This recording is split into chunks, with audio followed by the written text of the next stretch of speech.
Rozi mwingine. Haya, anayefuata wewe simama mzee swali. Unafikiri hapo upako unakaa, utisho unakaa na mtu mwenye nguvu kama yale, anaweza kama ubinti tu ana neno la Bwana kwa ajili yako. Sema amen. Akijielewa, akisimama, kubali kufundishwa, kubali maonyo. Kiburi wakinakataa kuonywa. Nasema tena, mwenye kiburi hapendi maonyo. Lakini nasema kwa Timotheo, onya, karipia, kemea, kwa sababu huo ndio wajibu wangu niliopewa mchungaji. Sisi hapa na nyote watakatifu, lakini tunakwenda kwa kwenye angalizo. Ambie mwenzako, roho ya kiburi sikubali. Roho ya kiburi sikubali. Halo? Amen. Kiburi hupelekea kusauliwa na Mungu na watu wengine. Yudi, soma mstari mmoja Danieli 4:36. Danieli 4:36 pale pale. Kiburi hupelekea kusauliwa na Mungu na watu wengine. Wakati tafsiri andiko, kiburi pia huwa kinaondoa kibali cha Mungu kwetu. Mungu akusaidie. Na baada kwa haraka mdangu umeshaisha.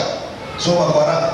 Neno la Bwana linasema, basi wakati huo fahamu zangu zikanirudia. Fahamu zikanirudia. Na kwa ajili ya utukufu wa ufalme wangu, enzi yangu na fahari yangu zikanirudia. Na mawaziri wangu na madiwani wangu. Sikiliza neno swali, nisikilize usiende mbali. Waziri wangu na madiwani wangu baada ya fahamu kurudi, wakaja kunitafuta. Nami nikathibitika katika ufalme wangu. Nikaongezewa enzi kupita kiasi. Wao baada ya kunyenyekea naongezewa enzi kupita kiasi. Swali najiuliza, kwa nini wakumtafuta kwenye ile miaka 7 akiwa polini? Baada ya kuangalia juu, ndio mawaziri wake waheshimiwa wakaanza kumtafuta.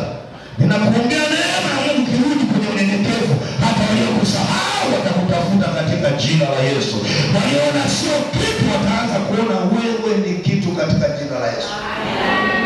Kiburi kinapeleka watu wakusahau kabisa. Mungu anaruhusu watu wakusahau kabisa.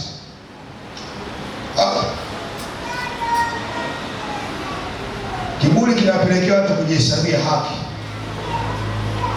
Halo?